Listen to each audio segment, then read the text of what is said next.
On enrollment, the participant would be given an access to our tutorial LMS. Every participant is expected to complete the milestones and their assignments within a given time frame.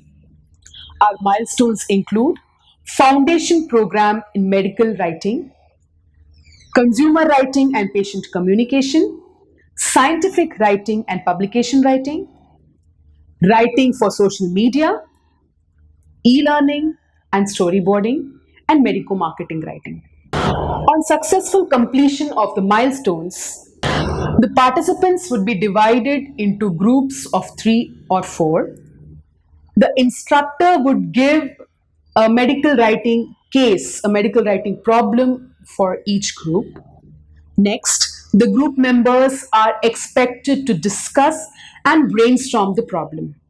Based on the result of the discussion, they are supposed to come up with a content strategy. Now, the group members have to divide the deliverables, and each member has to do independent medical writing based on what they have learned earlier in the previous modules. Finally, they have to compile the writings and present it.